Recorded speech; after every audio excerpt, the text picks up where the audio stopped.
नमस्कार जूनियर्स, मेरा नाम है आदित्य शर्मा और आप देख रहे हैं कॉमर्स भैया। सर आज मैं आप लोगों को पढ़ाने वाला हूं बिजनेस लॉ यूनिट 1। शुरू करते हैं इस वीडियो को बिना किसी प्रॉफिट लॉस के। सर आज हम लोग कंप्लीट करने वाले हैं हमारा बिजनेस लॉज का यूनिट 1। ठीक है, इसमें हम लोग का आज सबसे पहला टॉपिक है agency and bailment. Agency and bailment यहाँ पे क्या है? यहाँ पे एजेंसी मैंने ऊपर आप लोगों को समझा रखा है और दूसरा हमने बेलमेंट को अलग से यहाँ पे लिखा हुआ है। तो सबसे पहले हम लोग देखते हैं एजेंसी क्या होता है। Relationship between two people in which one person has authority to act on behalf of another thereby entitling him to a legal relationship with a third party. अब क्या होता है इसके अंदर ये डेफिनेशन ये कहना चाहती है कि दो लोगों के बीच में रिलेशनशिप होता है in which one person has authority. मान लो दो लोग हैं जिसमें से एक पर्सन के पास क्या अथॉरिटी होगी?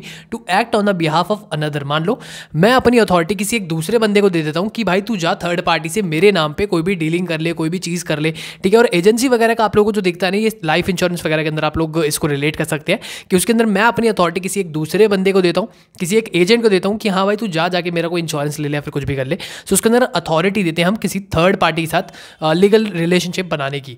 इसके अंदर दो लोग होते हैं, एक होता है प्रिंसिपल, एक होता है हमारा एजेंट। प्रिंसिपल जो होता है हमारा वो कौन होता है? हमारा 18+। ठीक है, मतलब प्रिंसिपल के लिए यहाँ पे डेफिनेटली एक इन्होंने मतलब कॉन्ट्रैक्ट एक्ट के अंदर, इंडियन कॉन्ट्रैक्ट एक्ट के अंदर एक लॉ बना रखा है कि 18+ ही होना चाहिए। प्रिंसिपल 18+ होगा तभी काम बनेगा, माइनर नहीं हो सकता है। एजेंट जो होगा वो कोई भी हो सकता है, 18+ हो भी सकता है, नहीं भी हो सकता है। एजेंट का हम लोग को दिक्कत लेने की बात नहीं है और थर्ड पार्टी के बारे में ऐसा कुछ लिखा नहीं है। सो ये मेनली होता है। और इसके अलावा एक चीज़ एजेंसी के अंदर और लिखनी है आप लोगों को, कंसिडरेशन नॉट रिक्वायर्ड। इसके अंदर कोई भी कंसिडरेशन नहीं रिक्वायर्ड होती है। नेक्स्ट हमारा आता है बेलमेंट। बेलमेंट क्या होता है?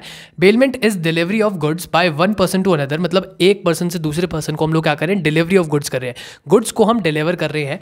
एंड इसके अलावा ये कह रहा है फॉर सम पर्पस, मतलब कोई एक पर्पस होना चाहिए, अपॉन अ कॉन्ट्रैक्ट, और एक कॉन्ट्रैक्ट भी होना चाहिए। That they shall when purpose is accomplished. मतलब वो क्या कह रहा है कि जब तक हमारा पर्पस अकम्प्लिश्ड नहीं हो जाता, पूरा नहीं हो जाता, तब तक वो कॉन्ट्रैक्ट रहना चाहिए। एंड इसके अंदर दो पार्टीज कौन सी होती है? एक बेलर और दूसरा बेली। ठीक है भाई, देखो अच्छे से समझ लो, पूरा समझ रहे होगे तभी आप लोग को समझ में आएगा। दूसरी चीज़, मैं जब समझा रहा हूँ तो साथ में वीडियो को पॉज कर करके नोट्स बनाते चलो, ऐसे मत किया करो। मतलब मैं वैसे तो आप लोगों के लिए एंड में पूरा एक बार स्क्रीनशॉट लेने का मौका देता हूँ आप लोगों को, बट फिर भी साथ साथ में मेरे नोट्स बनाते रहा करो। ऐसे ही करोगे तो अच्छे से पढ़ाई हो पाएगी। वीडियो को अगर देख रहे हो तो दोस्तों के साथ शेयर भी करो, अकेले के लिए पढ़ाई मत करो। ठीक है, इसके अंदर दो पार्टीज कौन सी होती है? बेलर और बेली। ठीक है, इसको भी आप लिख सकते हैं। बेलर कौन होता है, बेली कौन होता है, इसमें आप क्लियरली समझ सकते हैं। बेलर मतलब जो बना रहा है, बेली मतलब सामने वाला बंदा हो गया आपका।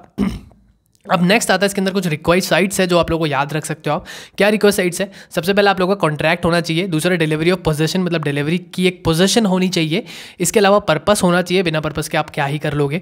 रिटर्न ऑफ स्पेसिफिक गुड्स, उन गुड्स का रिटर्न कब होगा, ये सब चीज़ें भी उसके अंदर नोटिस लिखी होनी चाहिए बेसिकली। ठीक है, ये सब चार चीज़ें मेन है, रिक्वायर्ड साइट है। इसके बिना जो आपका बेलमेंट का कॉन्ट्रैक्ट है वो नहीं बन सकता। और अभी हमने क्या पढ़ा है? Contract of agency and contract of bailment. अब इसके हम लोग पढ़ने वाले हैं कुछ अलग अलग चीज़ें जो कि अभी आप लोग स्क्रीन पर लिखे आने वाली है। वो बोर्ड पे आप मत देखिए क्योंकि बोर्ड पे आप कुछ नहीं लिखा आएगा। अभी नीचे आप लोग यहाँ पे कुछ लिखे आएंगे चीजें, वो मैं आप लोग को बताने वाला हूँ। तो अभी मैं आप लोग को बताने वाला हूँ rights of a baler. Baler जो बंदा होता है उसके राइट्स कुछ होते हैं। क्या राइट्स होते हैं हम लोग यहाँ पे देख सकते हैं? Right to compensation for damages. ठीक है, कंपनसेशन देना पड़ेगा उसको डैमेजेस के लिए, उसका एक राइट है। Right to demand return of goods, वो डिमांड भी कर सकता है रिटर्न ऑफ गुड्स की, और जो कंपनसेशन है उसको मिलेगा। ठीक है, बेलर को कंपनसेशन मिल सकता है। दूसरी चीज, रिटर्न ऑफ गुड्स का वो डिमांड कर सकता है। तीसरा, राइट टू टर्मिनेट बेलमेंट, वो इस कॉन्ट्रैक्ट को टर्मिनेट भी कर सकता है। तीसरी फोर्थ चीज क्या है? Right to sue for breach of bailment contract. अगर इस कॉन्ट्रैक्ट को ब्रीच करता है सामने वाला बेली, तो वो क्या कर सकता है? इसको सामने वाले बंदे को, बेली को स्यू भी करवा सकता है। Termination of bailment by bailee's act inconsistent with conditions. अगर मान लो सामने वाला जो बेली है वो ठीक से काम नहीं कर रहा है तो हम लोग इस कॉन्ट्रैक्ट को टर्मिनेट भी कर सकते हैं। सो ये था हमारा राइट ऑफ बेलर। अब राइट्स ऑफ बेली भी देख लेते हैं भाई। बेली जो बंदा होगा सामने वाला, उसके क्या राइट्स होंगे? सो बेली के क्या राइट्स होते हैं? राइट ऑफ पोजीशन सबसे पहला तो। सेकंड है right of compensation for expenses, वो एक्सपेंसेस के लिए कंपनसेशन मांग सकता है, मतलब पैसा मांग सकता है। इसके अलावा right to claim compensation for damages, वो भी क्या होता है? उसका एक राइट है कि अगर डैमेजेस होते हैं तो उसको भी कंपनसेशन मिलेगा।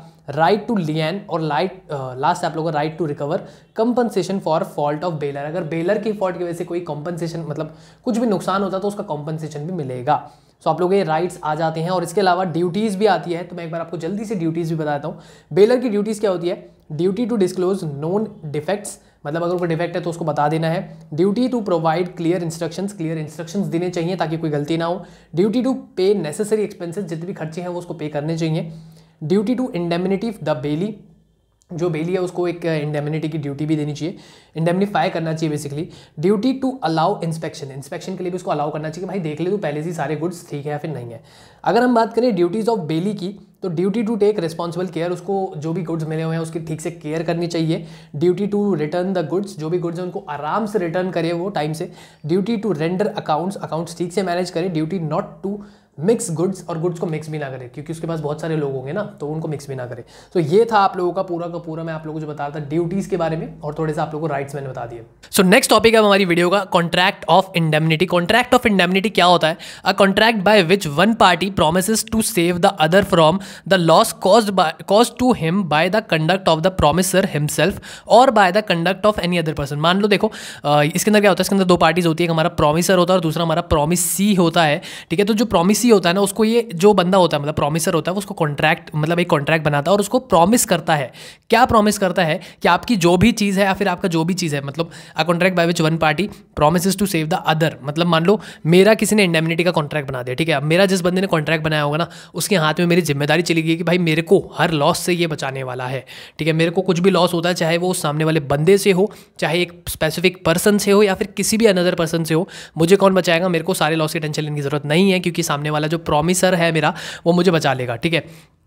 मतलब प्रॉमिस जो भी बंदा मतलब सामने वाला मेरा। इसके अंदर दो हम लोग मेन नाम लिख सकते हैं, इंडेमनीफायर और इंडेमनिटी होल्डर। मतलब अगर मान लो मैं इंडेमनिटी ले रहा हूं तो मैं इंडेमनिटी होल्डर हुआ और मेरे सामने वाला जिसने मेरे को दिलवाई है वो इंडेमनीफायर हुआ।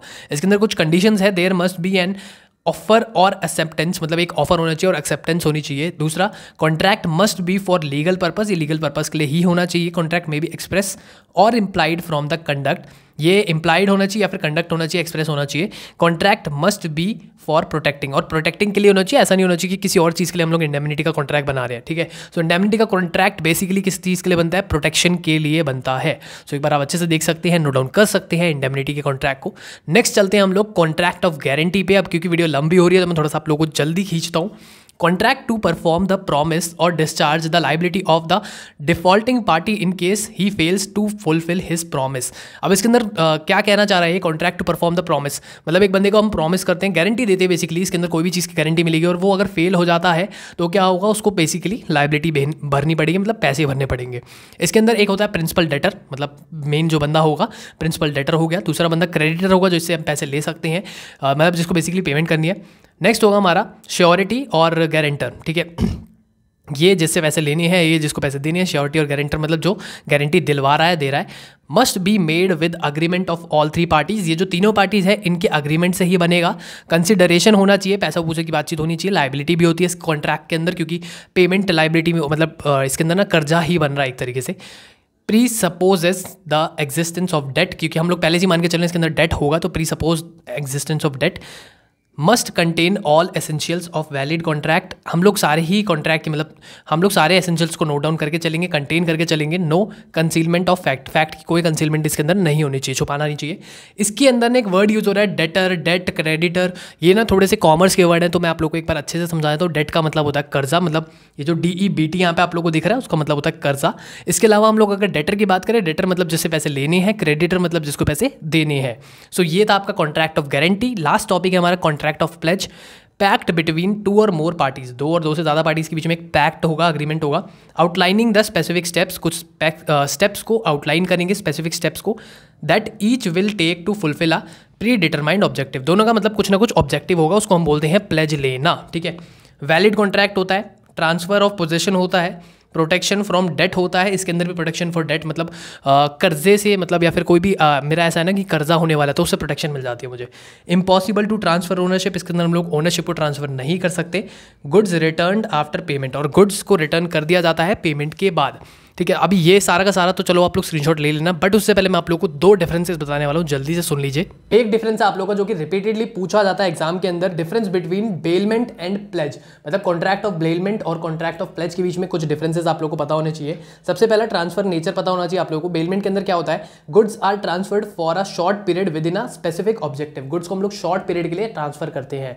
गुड और प्लेज के अंदर क्यों करते हैं? प्लेज के अंदर आता है आप लोगों का goods are transferred as security for payment of debt, मतलब किसी की कर्जे की चुकाई करने के लिए, पेमेंट करने के लिए हम लोग गुड्स को ट्रांसफर करते हैं, मतलब एक तरीके से सिक्योरिटी पर्पस के लिए हम लोग उसको देते हैं।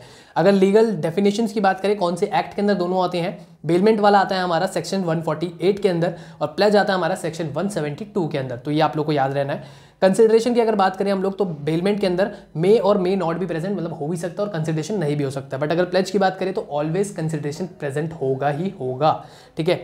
सो ये सब आपका था कुछ हम लोग का difference between bailment and pledge.